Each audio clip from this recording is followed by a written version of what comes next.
You're in the market for a German SUV and you've narrowed your choice down to the Mercedes GLC and the Audi Q5, but which is the right one for you? You're watching Autogefühl, I'm AJ, and it so happens today I have the GLC 300 4MATIC with the AMG line. On the other side I have the Audi Q5 45 TFSI Quattro S Line. On paper, they're very similar SUVs. They both start at around 57,000 euros for the respective trims. They have 2-liter turbocharged 4-cylinder petrol engines. They both have all-wheel drive, 5 seats, but let's get into the details. Let's take a look at the design. Now, for both of these SUVs, you get different design packs. Here you get the AMG line with these really small Mercedes star logos right here, or rather these stars in the middle. Looks very nice. This is the new 2023 model year on the new C-Class platform.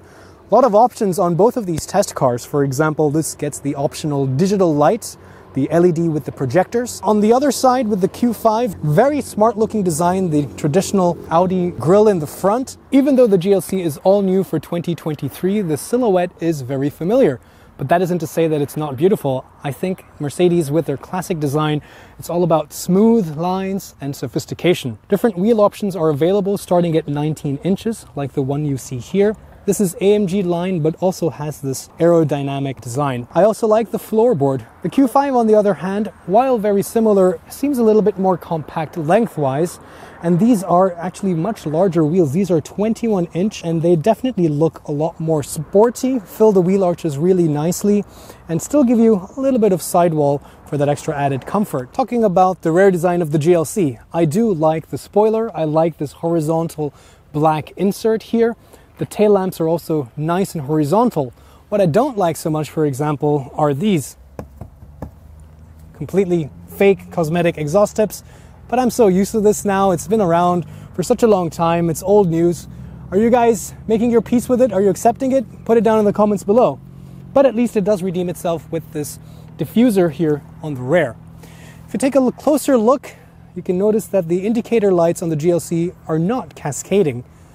If we take a look at the Q5 now, we can start with that right away. You see that it does have that cascading effect. Not a big deal, but I like these little details. It adds to that extra feeling of sophistication and luxury. But the design definitely on the Q5 is a little bit more subdued. Same story down here though. Completely fake cosmetic exhaust tips, but same as well with the diffuser. Here is the key fob, nice and heavy, but of course you have keyless entry. Let's take a look at the door closing sound.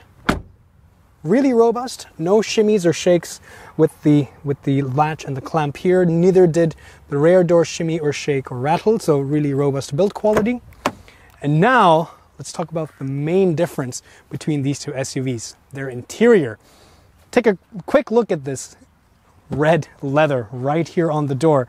And of course you don't have to have red leather. You can pick even artificial leather, the Artico seats, which are a little bit softer.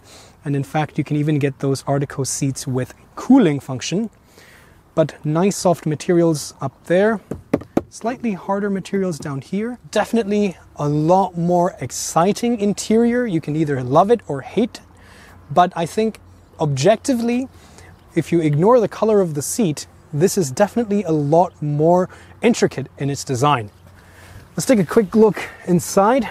Getting inside is really easy. Again, you have that SUV stand, so you get a higher ground clearance. You have a taller roof line, so you get that ingress with a lot of ease.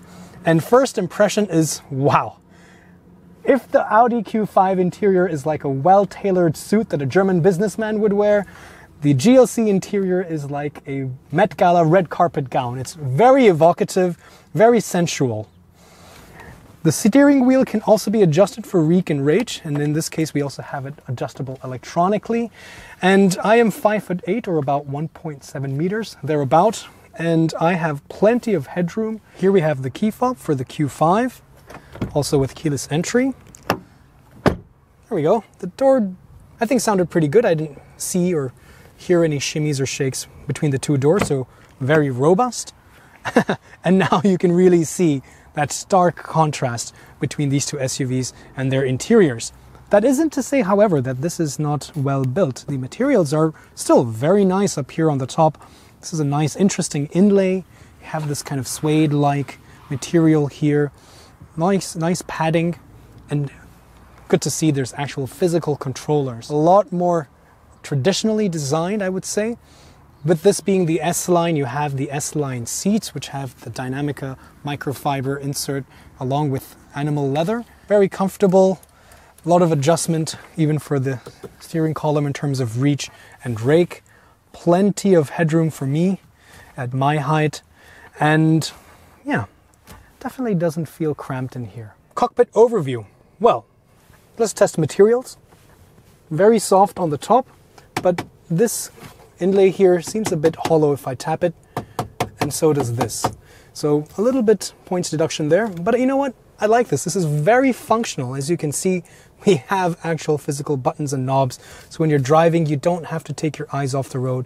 Your hands fall neatly where they need to, and you can use muscle memory to manipulate these things, and you have that haptic feedback. The overall grip and comfort of the steering wheel is really nice, and further enhanced by the fact that you have physical buttons and rollers for the volume control here, a configurable hot start button here, a hotkey button. And if we take a look at the digital cockpit, you also see that I can change the view very easily. Simple old school buttons which work really well. I have a nice wheel to scroll through the different menu.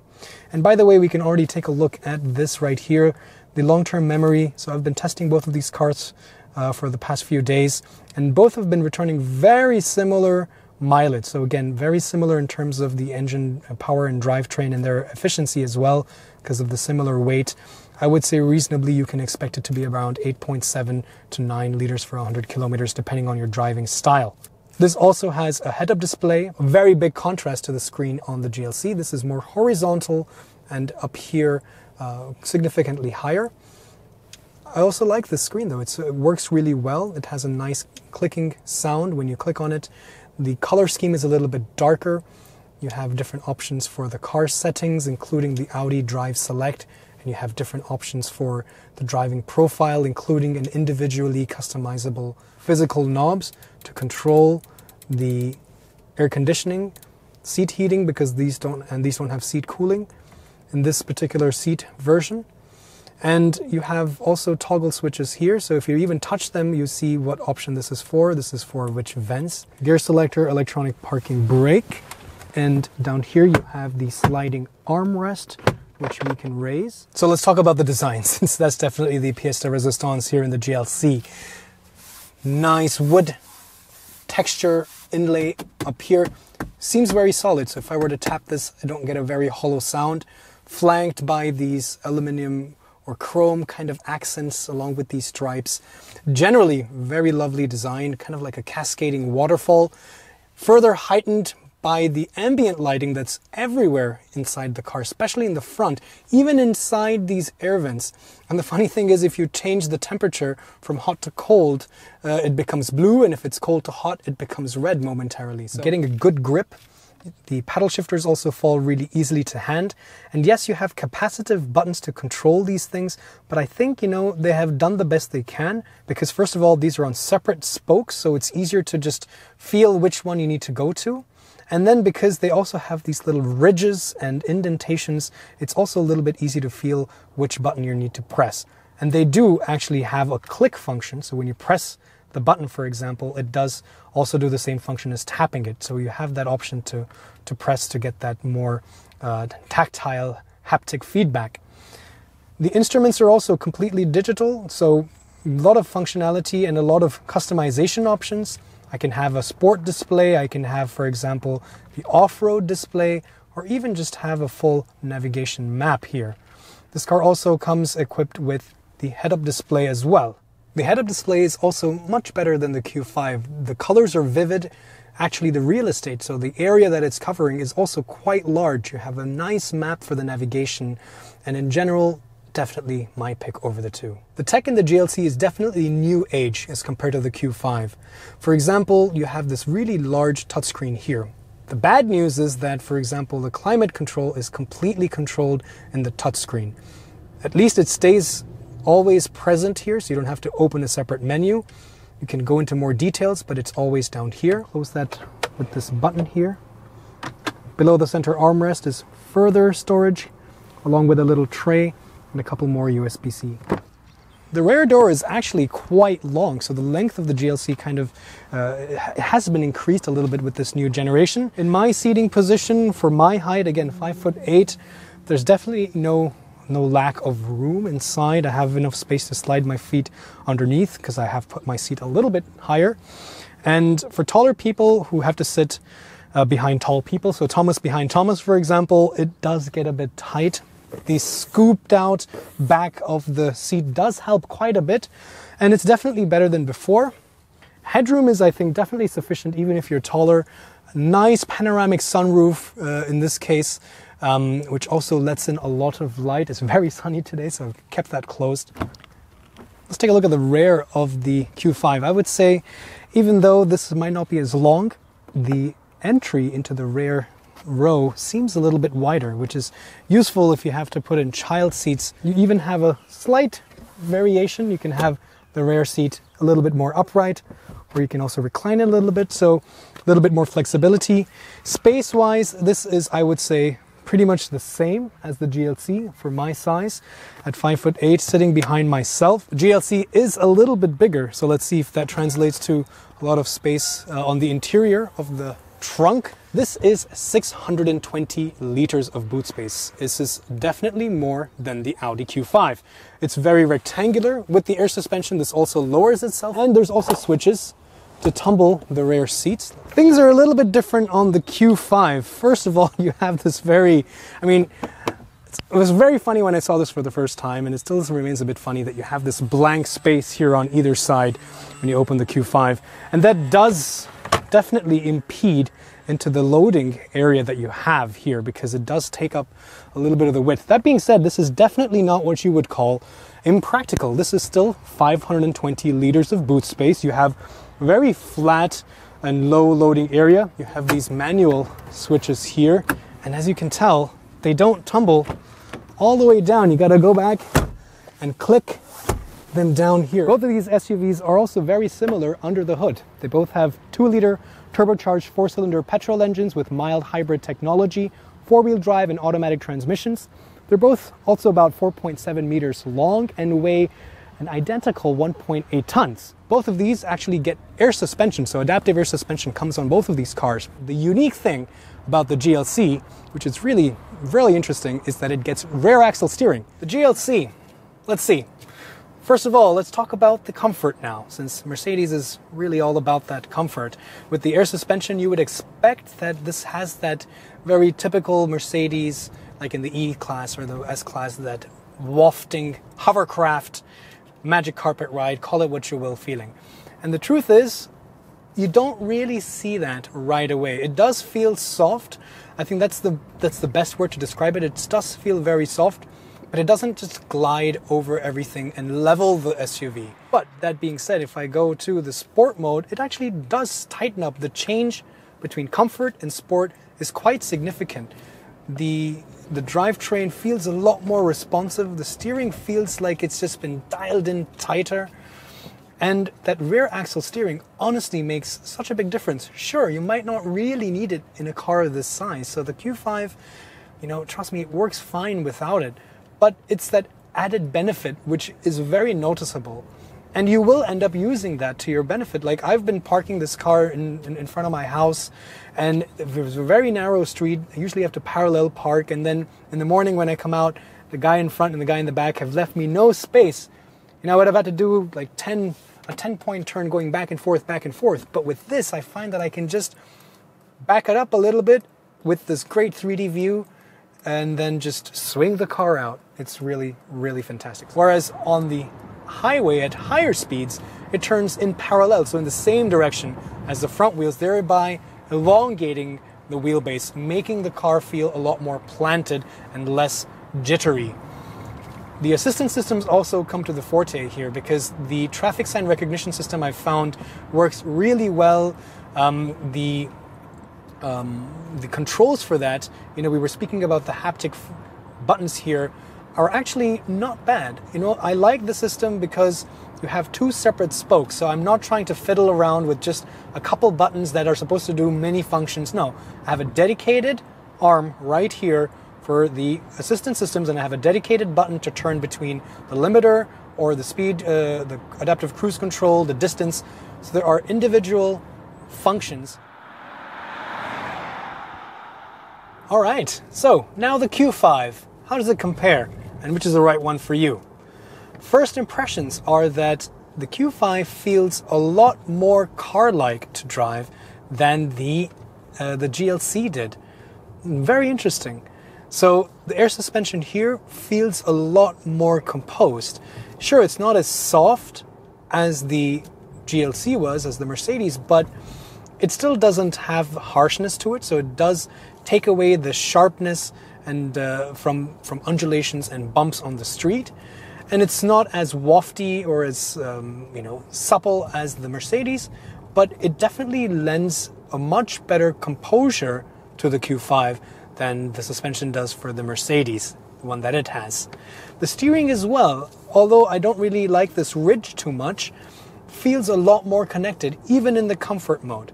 Furthermore, you can just pick auto for the driving dynamics, and this will adapt itself with these different parameters to your driving style in the moment it needs to adapt. So it's really carefree. I can just leave it in automatic and not have to worry about it. So in that way, the Q5 already feels a lot more grown up, a lot more mature. Again, reflected in this interior. Objectively, it's not a bad interior. It's a lot more functional than the GLC because of the buttons that you can use. But what definitely sticks out right away is the technology. You know, the head-up display is not as crystal clear, does not have the complexity that the GLC does. The rear view camera is so bad. The resolution is definitely one generation too old. And even if you do get the optional additional advanced parking package and so on, it's still nowhere as nice as the Mercedes is. But the seats are also really comfortable. I would say between the two of them, they're both similar in their width and similar in the way that they support you. The actual ergonomics or the contours are definitely different. But then again, this is the S Line seat. That was the power red seat. You can choose different versions of seats and materials, and that itself will make a big difference. But given the size of the body of the SUV, the Q5 feels a little bit more spacious for the front driver. And that's partly because of the center console, I would say. In the GLC, you're cocooned by like this arcing center console that it looks lovely, but it does, for example, impede some legroom, right? We spoke about that. Here, you don't have that issue. You still have soft padding in case it does touch, but it's definitely a lot more narrow and a lot lower. So this center area feels a lot more spacious. So there's a little bit more space, at least the sensation of that.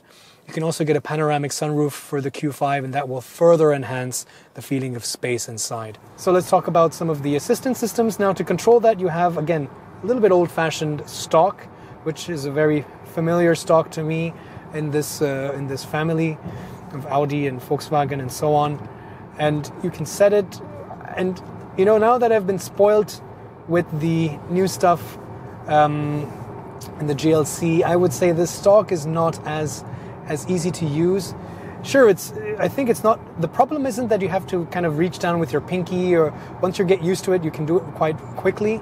But it's just that I still have to kind of move my hand down, and I would have liked it to just be here with my thumb, reachable with my thumb. But the system is still very smart. It has traffic sign recognition. It also has like a predictive feature where it will know from the navigation that, okay, you're entering from 130 to 100 speed limit zone, and it will already start slowing you down. So you are at 100 when you cross that traffic sign versus reacting to having detected the traffic sign. The gap between the comfort mode and the sport mode in the GLC was huge. That gap was so big. Whereas here, it's just a little bit different. It's just like a 10% change here, 10% change there, 10% tightness in the suspension, 10% tightness in the steering rack, so on and so forth. Versus there, it was like a 50% difference. So definitely, you have a bit more versatility and variability in the GLC and the Mercedes than you do here in the Audi. Did you make up your mind on which one you would take? No? Well, remember when I said that these two trims start at 57,000 euros? Sure, but the options are a lot and are very expensive. This GLC, with all the options that it has, stands at 92,000 euros. That's a lot of money, that's GLE territory. The Q5, on the other hand, is a much more modest 79,000 euros. But it doesn't have the panoramic sunroof or some of the additional things like the advanced parking assist. So let's call that 83,000 euros with a more comparable spec. That's still a big price difference. And furthermore, this is an older generation, so you might be able to get a better discount on this from your local Audi dealer. So price is definitely an important aspect to consider when you're making a purchase decision. But the truth is, you know where your money's going when you get the GLC. The interior, the technology, that's where it's going. It's definitely much more upmarket, it's much more luxurious. Sure, it's a little bit more flamboyant, but you can tone that down with different colors on the seats, for example, and it still comes out being objectively much more sophisticated or much more design-oriented interior. Plus, the rear view camera, the 360 camera, the tech in general is much better than the Q5. So therefore, this is definitely my pick. Be sure to check out our channel for reviews for the GLC and the Q5 with different engine options. There's the plug-in hybrid, diesels as well, and also comparisons with the BMW X3. Check the links in the description below.